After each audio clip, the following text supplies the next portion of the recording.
What's up, guys? Welcome back to Point Kentucky. I'm joined by Leah Edmond, but this might be our most exciting episode of all time. But Leah, how are you? Let's talk about that first. How you doing?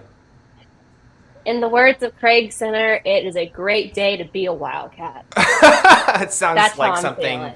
sounds like something Craig would say. He'd probably say it very Everything to say. mellow, very monotone. Yeah, he would say it, clap his hands, and just walk off and be like, okay. Yeah, the famous double clap that he does, and he go off. Well, Cats get their biggest win of the year, sweeping Arkansas. I mean, it feels like 2 weeks ago that you and I were begging for sweeps on this podcast. Now they're happening regularly, apparently against top 10 teams on the road. Kentucky goes into Arkansas and dominates the Razorbacks in the first two sets, wins a nail-biter of a third set to capture at least a share of the SEC championship for a seventh straight year. We're going to have a lot to talk about, but Leah, just first overall impressions from that match, from Kentucky winning that title. What did you think about what you saw tonight? I mean, they were locked in from the first point, and you could definitely tell the difference. They got in two huge leads those first two sets, and so in my mind, I was like, okay, they know what's at stake tonight, and they're definitely coming out here and trying to play as clean as volleyball as they can, because Arkansas is notorious for playing just clean volleyball. So I was really intrigued to see how they were going to come out, because the last two games they've gone to 4. Last time they played Arkansas, they went to 5. So I was like, they could either come out and it could be back and forth, or someone's going to dominate. And so to see Kentucky come out and dominate from the very beginning was like the perfect way to play that type of game and the type of volleyball you want to play at this time of the year. I mean, to not many errors, putting so much pressure on Arkansas. And I mean, like, defensively and offensively, they really weren't doing anything. What's the word? Not like crazy, but they were just playing so clean, and they were able to get out of points in a way that we haven't seen them really do all season. So it was just really good to see clean volleyball from the very beginning, and not many plays that you were like, that could have been done better. It's kind of like, okay, they lost a point, but they got the next one. So overall, really, really clean volleyball by them. I mean, defense was insane, and blocking wise, that's the best blocking game they've had all year. And they're not a bad blocking team. They might get touches that get covered, but that was like the most we've seen of straight down, clear you out type of blocking that like kind of that's those type of blocks are the type of blocks that make hitters like reconsider if they ever want to be a hitter again, because they just go like straight down from the block and you're like, oh my God, like that was awful. But yeah, I mean, just overall defense was incredible by them. The pressure they put on serve receive was really, really good, got them really out of system. I mean, the middles were used a little bit, but definitely were not as much of an option as they were in the previous game. It's funny, on this run, the story of Kentucky has been the offense. That's been the overwhelming story. You know, early in the year, it was such a struggle for them to score. In this run, the SEC, it's been how good and efficient they've been offensively. And the defense, in some ways, has snuck under the radar. That defense was not under the radar tonight. That was the biggest reason they won. We saw in that first matchup against Arkansas way back in October, Taylor Head went for 24 kills. Jillian Gillen had 23. Those two outsides, we've talked about it a million times. They remind us so much of those teams that you were on, where it was you and Ali Stumler, and so much of Kentucky's offense was left pin dominant. That's how Arkansas plays. They're very pin dominant. They don't use their middles a whole lot. They use Maggie Cartwright, their right side, as much as they can, but most of their offense is going to go to Taylor Head and Jillian Gillen because they're their two best players. Kentucky tonight said, all right, we saw what you did in Rupp, and we knew you were going to do it in Rupp. It didn't catch us off guard, but they were just Arkansas was playing great, and they had a great day. Kentucky clearly went in and said, we are not letting those two go off for 47 kills against us. If Arkansas is going to beat us, they're going to beat us because somebody else went off. One of their middles or the right side, or it was just balance. Kentucky came in, they recorded 13 blocks in a 3-set match, well over Kentucky's usual average. And we talked about this right before me and you went on, Leah. If I would have told you ahead of that game that Ajani Cheeler had 3 kills and hit 0, Elise only had 4, we would have both thought, where's the offense coming from? How is Kentucky scoring? Because that's been the calling card. Their offense has been so balanced with the middles that's how they've been winning these games. But Elise gets here and gives you 7 blocks. Reagan Rutherford gives you 6. Teeler gives you 6. And Emma Grome, Kentucky's undersized setter, gives you 6 blocks against Jillian Gillen and Taylor Head, two of the best outsides, not only in the SEC, but in the country. Talk about what you saw from Kentucky at the net tonight, why they were able to get so many blocks, and even if they weren't blocks, block touches. It was kind of how they set up. So both Gillian and Taylor are kind of what we call hang and bang hitters. So they get up, see what you give them, and then they swing. And so Kentucky did a really good job of just putting hands straight over the net. You didn't see a lot of blocks that were like, you saw hands kind of going diagonal or reaching into a certain spot. They literally were going straight up and pressing over the net. And I mean, there was one block, I think it was Reagan and Z, that they did a replay of. That mean both of them were like chest level over the net. I mean, the perfect press, like there's not a better block. So they just were super disciplined and kept it really simple, didn't try to do too much, which sometimes that can happen with blocking when you know, okay, this person's getting this ball. This is their tendency. You try to block it and you try to do too much. They were just so good at being just hands over, getting hands in their faces, forcing Arkansas's hitters to have to think a little bit more. And clearly it worked super well because they got blocked a ton, which was more than we've ever seen the two of them get blocked in an entire game all season. Yeah. And this is a veteran Arkansas team. It's part of the reason why they've had so much success this year. This is not a young Arkansas team. This is a team that's been in the SEC. They've been improving. They've been good all of their years at Arkansas. It's been a program that's been rising under Jason Watson in the last several years. So this is by no means Kentucky taking advantage, being this older veteran team and just, these were inexperienced hitters. And these are two very talented, very smart hitters. We saw when Arkansas played against Florida last Sunday, Arkansas went to that deep ball a lot. They shot that ball out in that deep corner to get the Gators off balance. You saw Kentucky was ready for that. We saw on Sunday, Florida had a lot of success serving short against Arkansas. Arkansas did better with that tonight. Kentucky tried it, and it wasn't as successful. But again, Kentucky's volleyball IQ, we keep talking about it in this run. They are such a smart volleyball team. They know your weaknesses, and they use them against you in such a smart way. When you look at what Brooklyn has done, obviously the freshman, I kind of want to go down this box score because, again, as Kentucky has made their way through this SEC championship run, I think really honestly it's been such a balanced team effort. So I think it's fitting we go down this box score and talk about each of these players individually because, again, tonight this was a team effort. Let's start with Brooklyn. We have been saying all year long, Leah, I will give you so much credit. You said from podcast number 1, Brooklyn DeLay can be the next Leah Edmond. I still don't know if anyone is going to be the next Leah Edmond, but she might be the closest thing to it. What Brooklyn has given Kentucky offensively and defensively as a freshman, coming in, settling in serve receive and being as great as she is from behind the service line, giving you what she gives you defensively, and then obviously the offense, but not even just from a production standpoint, but what she gives you with her IQ. Just, if I know I'm not going to get a kill on this play, I'm going to set it into the block and reset the point, or I'm going to push it to the setter and get them out of system. She is so good. And even out of that back row, again, we haven't seen this much back row offense since you and Allie played, and Kentucky is going to Brooklyn in that back row so frequently, and she is terminal almost every single time. When you look at what Brooklyn did specifically tonight, how impressed were you with her ability to play that well against a team as veteran as Arkansas? It kind of reminded me of Allie, to be honest. Like, some of her play really does remind me of Allie, and especially her demeanor on the court. She's very, gets excited when she does something right, but kind of just, very, calm, level-headed in all circumstances. And so, today, she just did a really good job of, she did get blocked a couple times, did kind of miss hit on a couple of balls, but still kept going. And that's what I like so much about her, is that even if she makes a mistake in the back row in defense or serve receive or something, she keeps going, because they definitely targeted her a little bit more today in serve receive than we have seen some teams really go after her. And she got aced that one ball, and I remember the next ball, she was fine. Kept playing, kept going. So I like how consistent she is and how clean she is. And even when she makes mistakes, you really don't know that she's making a mistake. And the next time she gets a chance to touch the ball in any way or capacity, she does better than the first. And so as an outside that's taking that many swings for them and going into the tournament, definitely going to have a lot more pressure on her to make those big swings. It's nice to see her be able to play such clean and content volleyball, especially at this point in the season. As much as I would like to take credit for Erin Lamb playing as well as she did because she was on point Kentucky, that must be what it was. We have seen this trend from Erin the last several matches. She's been on a tear. Tonight, first rotation across the net, she gives Kentucky 4 kills, really set the tone of that match. Came out, she and the rest of Kentucky, you could tell from the very first serve, they were locked in. They knew what they were playing for. Arkansas, that's what's so impressive, is Arkansas was very well aware. Arkansas was playing for an SEC title tonight as well. If Arkansas won that match, then they had a chance to win the title. Now that Kentucky beat them, Arkansas is out of the race. They cannot win it anymore. They knew what they were playing for, and Kentucky was locked in from the jump. Even in that third set when it was close, it wasn't because Kentucky lost focus. You just saw Arkansas really say, we got to give everything we've got in this set, because if we don't get it here, our title hopes are over.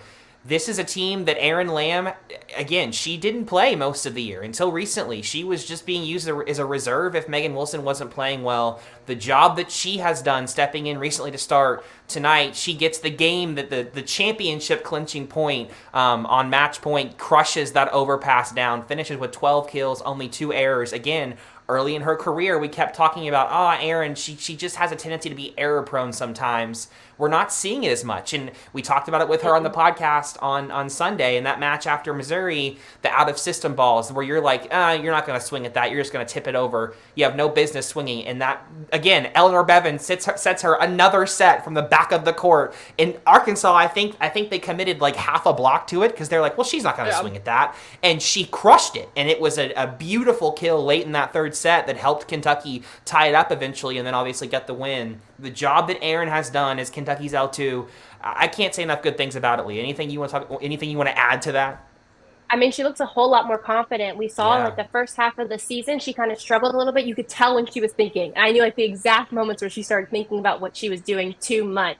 And you can tell now when she's swinging, she's going up and she's swinging with confidence. And she's being smart. So she's swinging hard still, but she's doing it smartly. She's going for high hands, high parts of the court, but still able to use her power a little bit more. And she's really gotten in on that sharp cross, which I don't understand why no team has made an adjustment to it yet, because that is her shot. Like, I know exactly when she's going to do it, and when they give it to her, she hits it. And so I don't understand why any team hasn't stopped it, but I mean, I'm all for it. She can keep hitting it for the rest of the year. But she just looks so much more confident as a hitter, and just like that, there's not that much pressure on her anymore, because there isn't. She came in off the bench. There's no pressure for her to do anything at that moment. And so now she's kind of living in the, I just need to play my game and I will be okay. I just have to be confident in what I know I can do. And it seems that what she's doing in practice is now transferring over to the court. The confidence that I saw her have in practice swinging wise is now transferring over to the court. I was about to say, that Allie Stumler shot, sharp angle, Erin Lamb seems to have stolen it from Allie. She's going to it a lot, and she's not just sending it over lightly, she is hammering that sharp angle. It's hard to dig that. I mean, it's hard to dig that ball regardless, much less at the speed and the power with which she's swinging at it. I mentioned it on Sunday. Erin Lamb, when you look at the scouting report for Kentucky, she's probably 5th or 6th. You're worried about DeLay, you're worried about Rutherford, you're worried about Ajani Teeler and Elise Getzinger. You've got all these players before you get to Erin Lamb. I think Erin Lamb could be one of Kentucky's biggest X factors to making a deep run. She's going to surprise some opposing teams that don't have the experience of playing with her in the same league. They don't have the time to prepare for her. They're going to be so focused on those other hitters that they're going to get in that game against Erin Lamb, and she's going to surprise some people. And I'm looking forward to seeing what she can do in that tournament. Reagan Rutherford, coming back from injury, we weren't sure if she was going to play or not. Only finished with 10 kills on a 231 clip, which is low for Reagan, but you saw the impact just of her being on the court. We talked about defense and what she can give against Jillian Gill and Taylor Head. 6 blocks. She's the best blocking right side Kentucky has ever had, in my opinion. Just the attention that she pulls offensively from the opposing defense, giving Brooklyn, giving Erin, even the middles, more space because you're so worried about what Reagan can do. What did you like out of Reagan's game tonight, coming back from that injury, first game back? She didn't do too much. So sometimes after an injury, you feel like, I have to make up for the games that I lost, that I wasn't there for, that I wasn't a part of, and she didn't do that. She played her role, but she has done well because she's already been in that situation. This is the second time that she's been injured this year, and so she knows exactly what she needs to do and what her role is now, especially coming off an injury. And that's all you want. You don't want her to go in trying to bomb balls away, trying to hit the ball as hard as she can. She made smart decisions, smart choices, and she elevated her defensive game. We've seen little bits and pieces of it throughout the season of what she could do defensively, and I think today is when we saw a full game from her, even though she might not have had the highest clip percentage-wise and efficiency-wise, but we saw a complete game. I mean, 6 blocks and 10 kills is a nice game for anybody, regardless of any position. So to see her play a full game, knowing her role, not doing too much, and being able to pull, like her just being on the court, like you said, was enough. Like, not even if she would have gotten 10 kills, if she would have gotten 5 kills, it still would have been enough because she was on the court. It made their defense have to be worried about 3 hitters coming at them at all times. And that's like the big thing going into it. Right. We mentioned before we got on this, individual breakdown, The middle blockers have been so involved in this run in the SEC. Tonight, offensively, only 7 kills between Elise Getzinger and Ajani Teeler. If you would have told me that before going into that match, I would have thought, uh-oh, Cats are in trouble. They made their impact on the defensive end. Elise gives you 7 blocks. Ajani gives you 6. But even the block touches, just slowing Taylor Head and Jillian Gillen down, gave that back line so much of an opportunity to pick up those balls and transition for kills. They talked about on the broadcast tonight, Craig Skinner thinks that this team's ability to dig to kill is very underrated, undervalued. He's right. This team gets a lot more digs and then transition kills than I think you initially realize. The job that those two tonight did, again, when you look at the offensive box score, you're not going to be, anything crazy impressed. It's the defense that is so impressive. Talk about what you saw out of those middles tonight. I mean, they did a fantastic job defensively at just being still.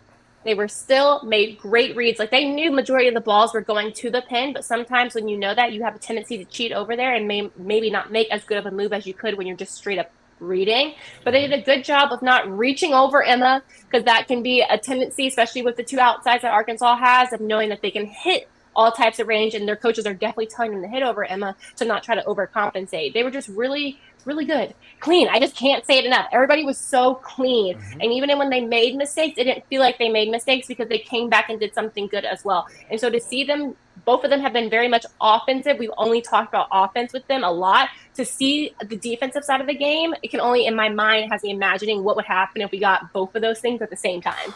So if we got them producing offensively with the production that they put up defensively today, like, that's a team you can't stop.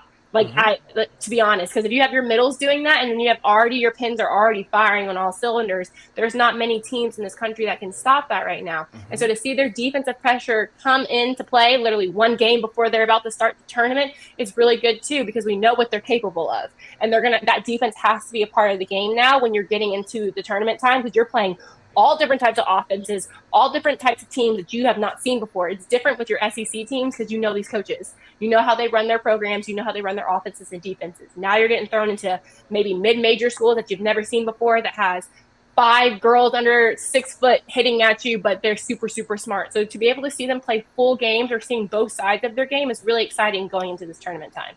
You mentioned it. Think about it. If you get the offensive effort as well as the defense, just with the defensive effort, you got a sweep over a top 10 team on the road. You add the offense that the middles have done, this team gets close to what can they not do. Let's transition now to Emma freaking Grome.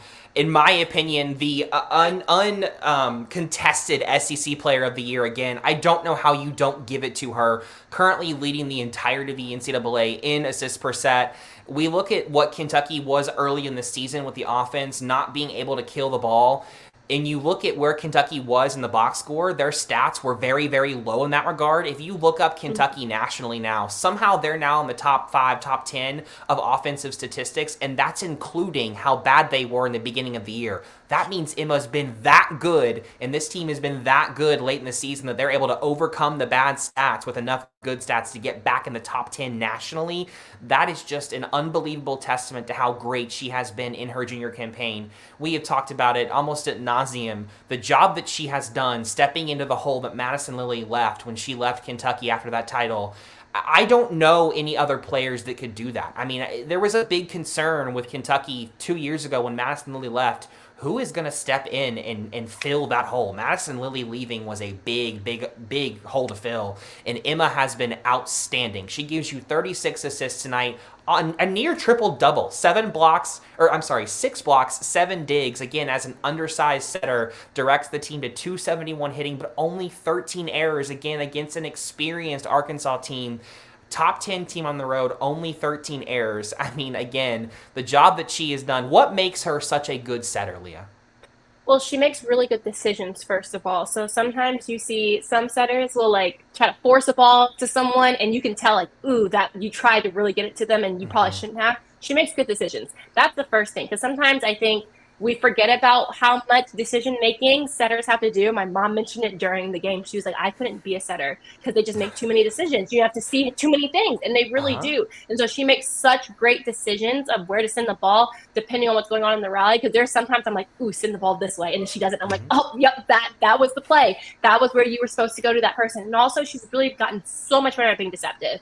And I heard Craig talk about it on one of the coaches' calls for one of the games. With he's having trouble knowing where she's going to set it. He's like, you see her every day. He sees her in practice, in games. He trained her the first 2 years before Madison got here and knows her tendencies. So to be able, as a head coach, and he's been doing this for, my God, 20, 30 almost years combined, and to be able to look at your setter and say that you don't know where she's setting the ball. So can you imagine an 18 or 19-year-old trying to figure out where she's setting the ball? Even I can't figure out where she's setting the ball. Like, that says something. And so, like, that just completely destroys defenses because you have girls sitting there guessing where she's setting. And that's the worst place to be in volleyball, is if you think if you're sitting there and you're like, I have no clue where this ball is going, you already lost at that moment. And so just she's continually has gotten better. And you can tell that the pressure of coming in after Madison has not fazed her. Because for some people, if you would have came in and you said you're following the National Player of the Year and the setter that took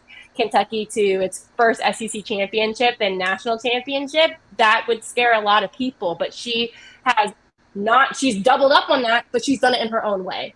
So she's doing it Emma's way. She's not looking just like Madison. She's not doing anything like Madison. She's being Emma. And I think that's the beauty of it, is she's doing it in her way, how she wants to set, not historically how Madison has. And her way always has a smile on her face after every single play, even if it's a missed set or if it's a failed point. You never not see Emma smiling on the court. It's part of the reason what is so enjoyable to watch her play. She is always having fun, which, look, sometimes when matches get stressful, you know that some people aren't having fun. Emma isn't like that. Yeah. She is always level-headed. When you watch Emma play, you wouldn't be able to tell if she scored a point or not. That's how she is, just always the exact same. Let's go down to the back line. We're going to get to Eleanor Bevan in a minute because I think she needs her own talking about. But Audrey Whitworth, Molly Tuzzo, freshman and sophomore, the job they did again tonight. We saw, again, the famous one-arm stab from Molly Tuzzo. Oh, my God. No business picking up these rockets from Jillian Gillen and Taylor Head with one arm, but somehow it's always a dig perfectly to Emma. Audrey Whitworth, look, her famous play is that she gonna give you 2 aces every match. She just is. She goes back there. She gives the look at the ball, looking up at who she's gonna serve at, back at the ball, and it's almost always an ace. She's gonna get at least 1, 2 every single match. She's arguably one of Kentucky's, if not their best server. The job those two did, again, Tuzzo gives you 10 digs, Audrey gives you 7, but 2 aces. Again, we can't talk enough about what it's been, how great it's been for Kentucky to be able to play 3 liberos on the court, essentially, at every single time. What have you seen out of Molly and Audrey, again, against these are underclassmen going up against 2 of the most experienced hitters in the conference, and they just, you would never know it from watching. What is it about them that gives them so much success? Molly has like a swagger to her, and I love it. Like, just the way that she plays. Like, I got to play with her a couple times in practice, and just the way that she plays, I'm like, ooh, you got an edge, and I like it, but not like but like a calm one. Like, you can never tell from her face. Like, in her mind, I know she's probably like, yeah, I'm digging this ball. Like, sorry, like, you're not getting a kill on me, and I love that as a freshman. If you're a freshman with that mentality already, can you imagine how she's going to be sophomore, junior, senior year? I mean, it's going to be incredible. And to see Audrey, the progression that she's made, she played last year. But you can tell she's a little timid. She's a little quieter. You can tell that's changed. She seems so much more confident in her back row play and is taking so much pride in doing whatever she can to help the team. Because most teams in the nation aren't playing with 3 liberos. Liberos. I'm going to say liberos because all 3 of them would be starting liberos on any team. They could be. And so to have 3 of them back there, that's frustrating. As a hitter, I can imagine how it looks to know that you have 3 people who are 3 liberos literally sitting there waiting for you to dig the ball at them. And you literally have to do everything possible to try to stop them. And so to have that going into tournament time, them being so confident, them playing cohesively, because sometimes when you have 3 people who can play that starting role as a libero, you can get some misconnects. Some people trying to do too much, but they play so well together. The 3 of them really, really work really well together, and there's such an understanding of who's picking up balls. But at the same time, they're all going for every ball. And sometimes you don't have that when you have maybe a setter and an outside and libero back row. You have some hesitancy, but you have all 3 of them going for every single ball every time. And it's probably so nice knowing that there's a ball that you might think is going flying out and somehow one of them gets it back up The interesting thing, too, is a lot of times if the setter makes first contact, your libero is the one that is getting the second. Molly Tuzzo is the one that's taken a lot of the second contacts for Kentucky this year, but you never see that's what you mentioned. You don't see miscommunication. You don't see Eleanor running in, trying to take it, and then her and Molly running into each other, and it's a ball that falls for a point for the other team. They communicate so well together. They know their individual roles, and they all play them so well. Let's transition to Eleanor Bevan. I mean, the most recent play is that rocket she digs on, I think it was on the point that gave them match point, a rocket from Jillian Gillen that she digs, I mean, perfectly on top of Emma Grome's head, that Emma sets up to run the quick for Elise to give them that match point. She very well might not win SEC Libero of the Year, because if the SEC does what it did last year, she isn't the highest in terms of statistics and digs per set. She's not the one that's going to ever give you the most flashiest dig numbers. Tonight she did. 19 digs in a 3-set match is a lot of digs. But the reason why I believe that Eleanor Bevan should be your Libero of the Year is that, A, when she is digging a ball, it is perfect for Emma. And that is a reason why this offense is running the way that it is, as efficiently as it is, because Emma is getting a perfect pass every time. What Eleanor gives you in serve receive, again, these are perfect balls where Emma is able to run her offense to anyone that she wants. And then again, we talked about it, her move to middle back changed the trajectory of this season. Without her transitioning to that place that you mentioned it, liberos don't play there a whole lot in college. It's just not where they're usually playing. What she's been able to do, getting those deep balls, getting the balls that come high off the hands, it's why we've seen so many scramble defensive rallies that have gone Kentucky's way this year, because Eleanor has been standing in that middle back, covering the most court, and getting some rockets from these outsides, from these middles, and just standing her ground and digging them. I mean, Eleanor, I don't know what else to say about her, but what is it about Eleanor that makes her such a great libero? And tonight, again, against these two experienced hitters, just 19 digs in a 3-set match. I mean, I think she's fantastic at reading the court. And that's why being in middle back made such a difference, because middle back is not the position that digs a bunch of hard balls, because your part of the court is usually blocked off for a reason. So she's really good at reading the court and making quick moves. And so that's why she's dug so many more balls, because she's getting balls off the top of the block. I can't even get my words. She's getting the balls off the top of the block, which are plays that like can be perfect. So if maybe an outside was there, that ball might not be as perfect as her being there, because her sole draw is ball handling. So there are a lot of balls and things that maybe would have not been handled as well if anybody else was in that position. And so to have her in a position of almost playing cleanup has helped Kentucky in a way that I've never seen before, because I've never seen moving someone from left back to middle back make that big of a difference defensively, but it has. Molly has been great on digging those sharp crosses. That's her specialty. That's what she does really well at. Those one-arm digs into the corner where they're crossing. That's what she's good at. So instead of forcing Eleanor to be in that left back and making her do that, you put her somewhere where she succeeds more. And honestly, I think that's the best thing about it, is that every single libero playing back there is in a position where they succeed.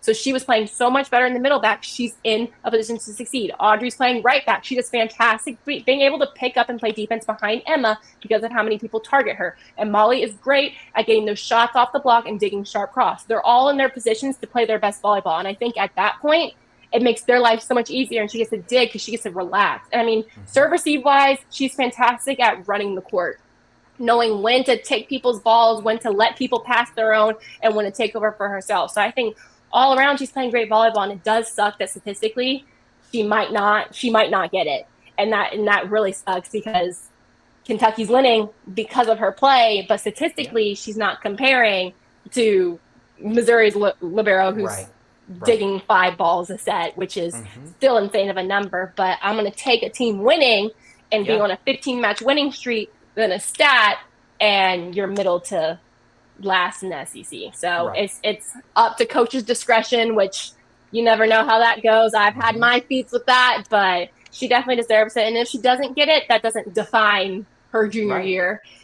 They can do a whole lot more than just her being libero of the year. And I know pride wise, you want to win those things because you think you deserve it, but they can succeed. She can do so much more for this team than that award will ever allow or show.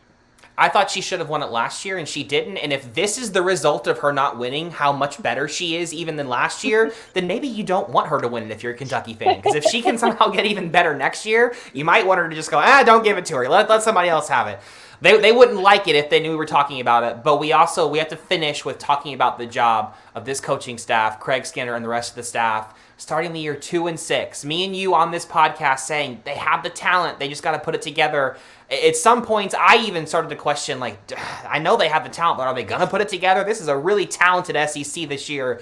To go on a 15-match winning streak in a conference that is arguably better than the Big Ten this year, which, let me say that again, arguably better than the Big Ten this year, because Minnesota's down, Ohio State is down, Purdue is okay. I mean, you don't have as many talented teams in the Big Ten as you have in years past. The SEC might be the best conference in the league, and if it's not the best, it's one of the best. 3 top 10 teams this year, and you go, at least for now, 16-1 in the SEC, a 15-match winning streak at minimum, and a share of an SEC title for a 7th straight year. The job this staff did to turn what that team was in the non-conference, a team that had so much potential.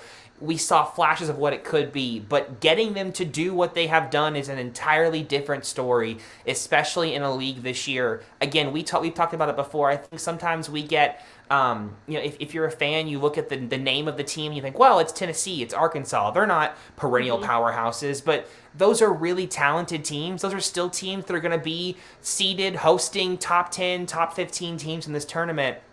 To win this league, at least as a co-champion against teams like that, and even the teams that aren't ranked, the Georgias and the Texas A&Ms, the Missouris, these teams that are on the bubble or are going to be in the team or in the tournament and are going to make some noise. To win this league this year is one of the more impressive things I've ever seen Craig accomplish here. I mean, obviously he won the title, and that's obviously going to take the cake. But to win the league this year, I can't say enough good things about how impressive that is. What do you think about the job, the turnaround this staff did this year?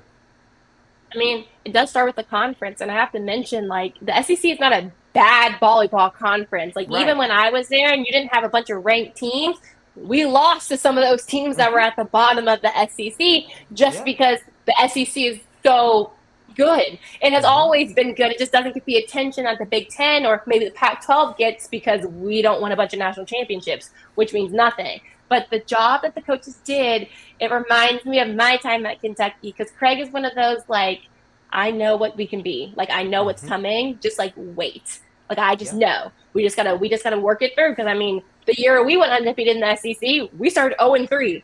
Yep. The 4th team in the nation, and we started 0-3, and everybody was like, what happened to this group? And we returned almost majority of the people that played on the team the year before. So it was insane. So I know how Craig already thinks, and his mentality of, like, well, I schedule a hard non-conference because I want to push the team, so I know what I need to work on.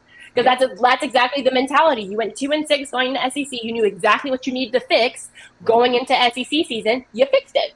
Because it would have been it would have looked better if they went, 8-0, 7-1, going into SEC. You look really good. You're probably still a top 10 team, and then they lose the first 2 weeks. Or they get smashed by teams that they shouldn't get beat by. And I know that they would probably take, even though the record looks awful, it feels awful, the morale he said the morale was never low. I knew that. I saw that in the gym when I went and practiced with them. You would never know that was their record. You would never know that they were losing because they were still working, because everybody just knew we just got to figure out some little things. And so the job that they have done to keep, because that's hard.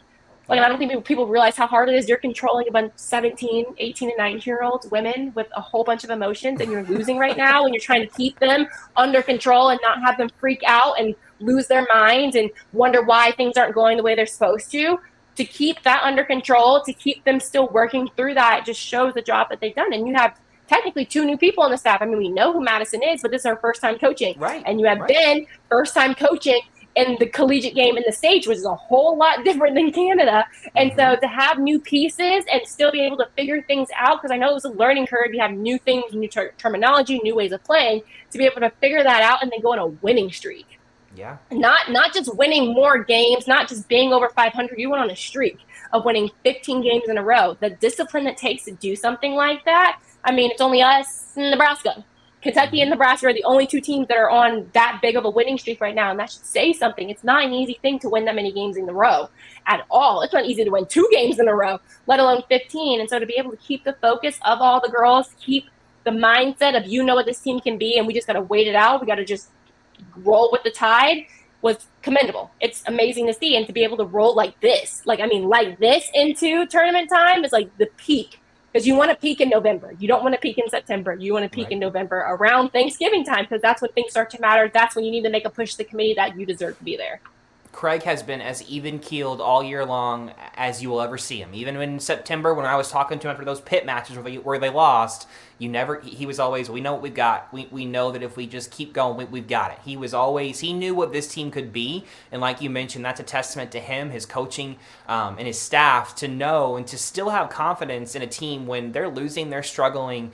But like you mentioned it's better to discover those weaknesses and fix them. Ajani mentioned it when she was on Point Kentucky last week, that we figured out we were exposed in that non-conference, and we knew what we had to, get better at in the SEC, and I think that's a large reason why we've seen so much improvement. If you didn't have the trouble scoring offensively in September, you would not have the kind of offense that you've got now here in November, getting ready for an SEC or getting ready for a national championship tournament.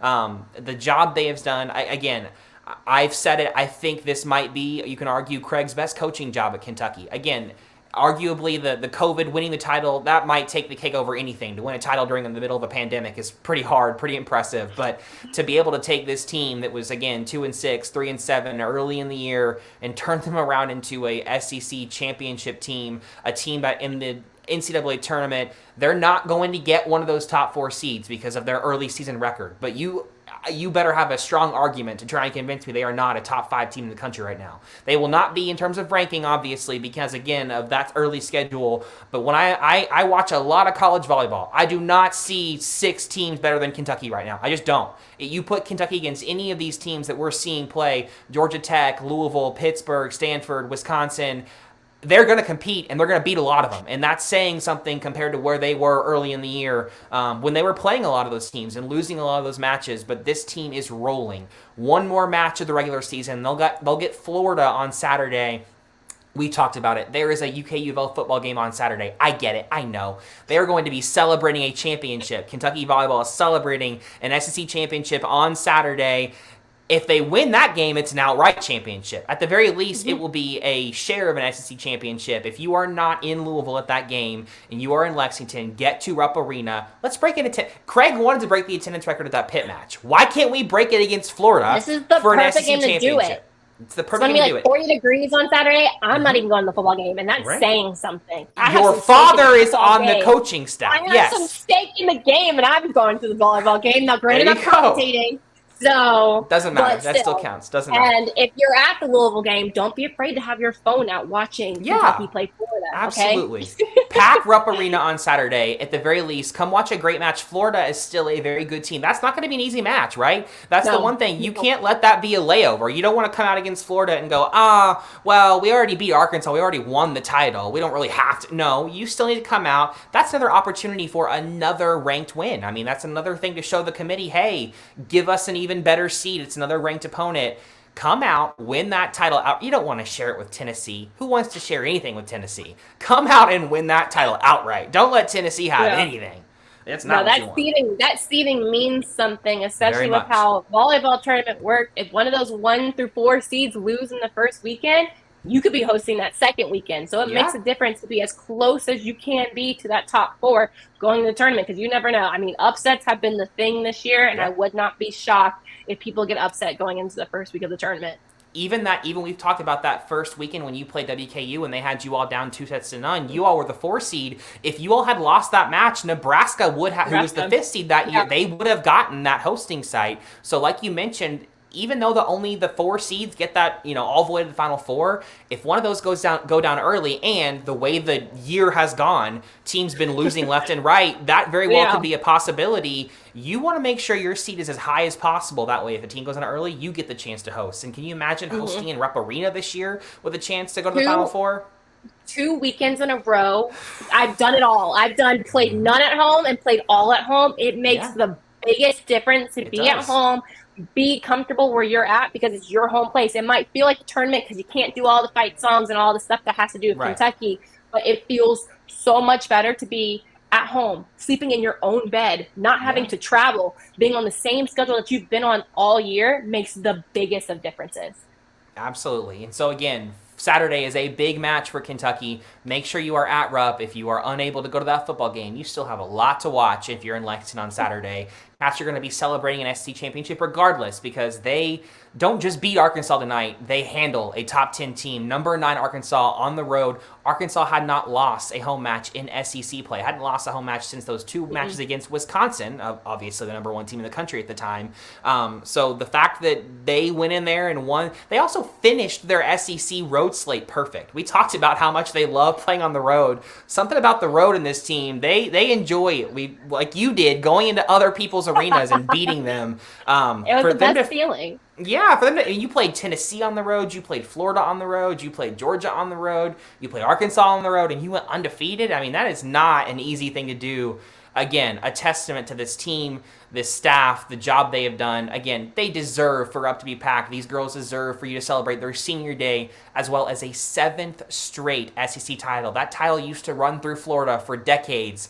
It no longer runs through Florida. The SEC championship, the SEC title runs through Lexington, Kentucky, and it has, if this year is any indication, I don't see that slowing down even when Texas comes, because the job this staff has done, these freshmen that are already here, the sophomores that are here, you're returning a lot of pieces for next year, too. This might be going for a long time here in Lexington, and you keep doing that, Craig's going to be... He build Craig a statue. We keep talking about building Cal a statue, and where's Craig's statue?